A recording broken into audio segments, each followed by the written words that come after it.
Hello everyone, welcome to Analog IAS Current Affair Analysis for 18th November 2020.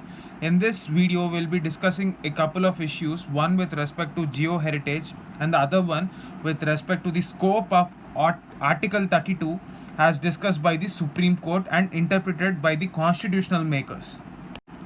The first article, titled The Red Dunes of Vishakhapatnam, is discussing about the importance of geo-heritage monuments of India.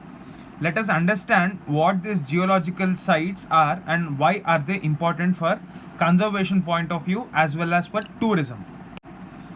Every country has unique geological and geomorphological features which constitutes its geoheritage, and the reason why we have started from Visakhapatnam is because the organization that deals with conserving the geological sites in India, the director of that institute, that is INTACH, INTACH, which is responsible for conserving these geological sites, has begun its journey from Visakhapatnam.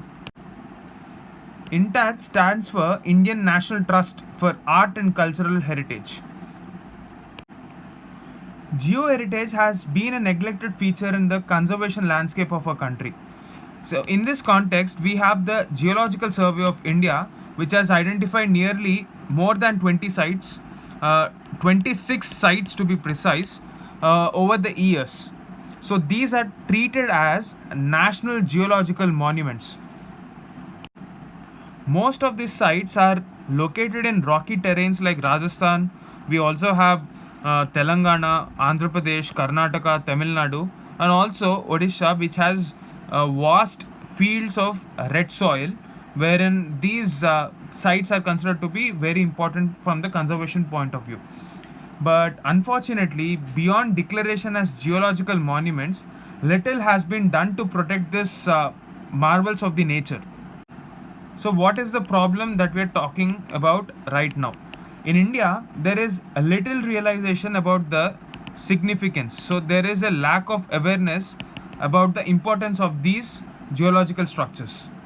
Except outside the academia and the Geological Survey of India, nobody really bothers about conserving these natural ecosystems.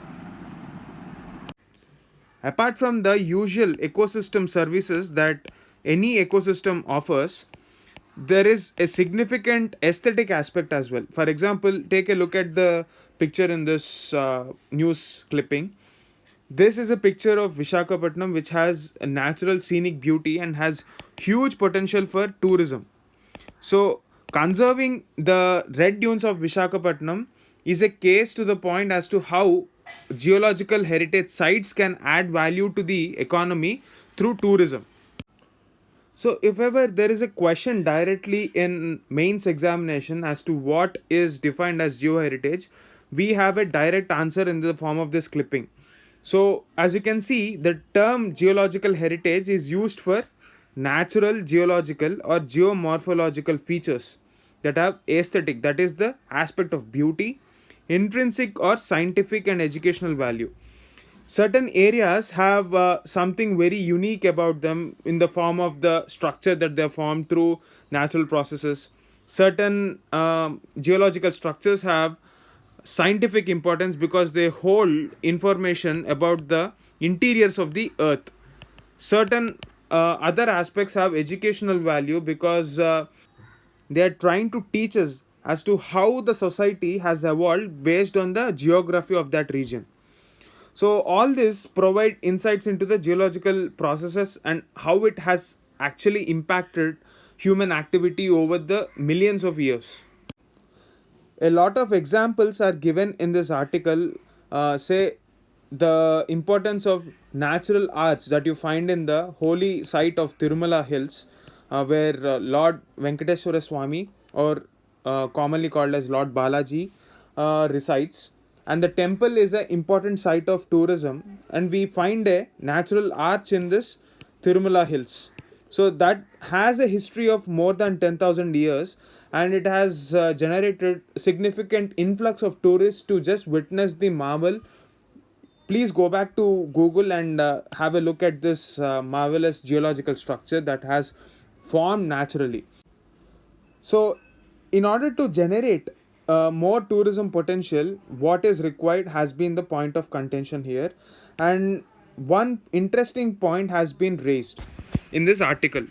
The world has 147 UNESCO global geoparks spread across 41 countries, and India does not have even one.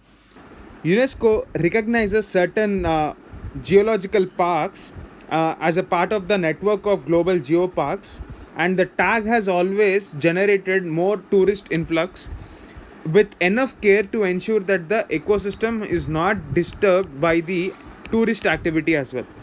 So, when we're talking about the red sand dunes, India has an opportunity to declare this area as a geopark and attract more tourism potential for the people in that area. So it is locally called as Erramatti Dibbalu. In English, they roughly translate to red sand dunes. Over the years, GSI has increased the number of sites from 26 to now there are 34 potential sites which are notified as geological heritage monument sites of India, and all of this can qualify for being declared as geoparks. But the reason why red dunes of Vishakhapatnam have a larger tourist potential is because of the location. One interesting geological aspect of this is such sand deposits are very low. There are very few sites which have similar formation of these red sand dunes. Certain areas in Tamil Nadu and also the coastal islands of Sri Lanka have this sort of recognition with respect to the formation of red sand dunes. So it will make an ideal site for both conservation as well as tourist potential. However, there has been a concern raised with respect to man-made interventions and man-made interference in the region, because of which the ecosystem is slowly getting disintegrated. So certain environmentalists have been cautioning against such a move because every year trekking, digging and other man-made activities have caused a lot of soil erosion which has turned the sea into red because of these activities. So in order to conserve this, the way forward according to certain environmentalists and activists who are engaged in this activity is to ensure that the local communities are actually involved in the conservation efforts. That is the only way we can ensure both tourism in a sustainable way and also conserve the existing ecosystems that we have at this moment. That is the gist of this article. Please read about INTACH, the list of sites declared by Geological Survey of India, and how this national geological monuments can contribute to tourism. So this is the overall importance of this article. This is a very rare sort of an article, so please focus on these type of articles and make notes. So Article 32 and the Supreme Court is the title of the second article that we are dealing today. This is taken from the Indian Express and has been in debate with respect to the Arnab Goswami case that we have discussed earlier. So on Monday, the Supreme Court Chief Justice S.A. Bobde has actually raised a point that Supreme Court has been trying to discourage individual petitions under Article 32 of the Constitution. Now, what is Article 32? If you don't know what Article 32 is all about, I recommend that you go back to the Lakshmikant textbook and please revise the basics once again. To the uninitiated, let me briefly try to explain this Article 32, which the Constitutional Drafting Committee Chairman Dr. B.R. Ambedkar has cited as the most important article in the entire Constitution. He called it the heart of the Constitution and recommended that this will never be taken away because this is the bedrock of democracy. Now, before getting into the details of this, let me give a brief context as to why this is being discussed right now. So, there was a rape case which happened in Uttar Pradesh, and the Supreme Court on Monday has sought the response of the Uttar Pradesh government on a plea challenging the arrest of a Kerala-based journalist called. So, it is in this context the Supreme Court Chief Justice has remarked that they are trying to discourage petitions under Article 32. So, Article 32 grants the right to move the Supreme Court by appropriate proceedings for the enforcement of fundamental rights. The right guaranteed by this article shall not be suspended except as otherwise provided by the Constitution. And the Constitution says only during an emergency this right can be suspended.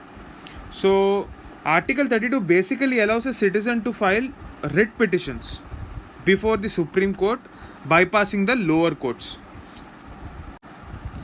So, the Kerala Union of Working Journalists has sought bail for Mr. Kappan on November 20 and asked the union as to why it did not approach the Allahabad High Court seeking the same relief.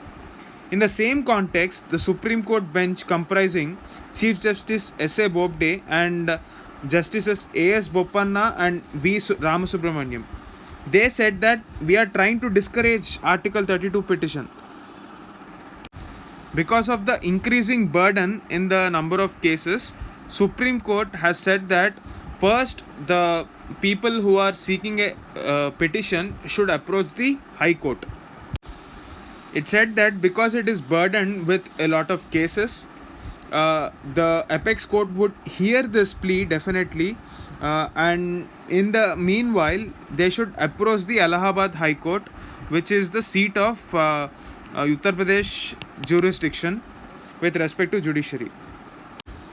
So this union has actually filed a habeas corpus petition, that is to bring the person away from that illegal detention. In a lot of previous cases, like Ramesh Thapar vs. State of Madras, Supreme Court observed that Article 32 is a guarantee for enforcement of fundamental rights. The very nature of Supreme Court's constitution is hinged upon the status as a protector of fundamental rights. So, there is an argument by a lot of judicial experts that even though this is a matter of discretion for the Supreme Court, whenever a person approaches the Supreme Court to protect the fundamental rights, there should be a certain procedure involved, because timely justice is also very important when it concerns fundamental rights. So it should be the topmost priority of the Supreme Court before anything else. That is the gist of this article.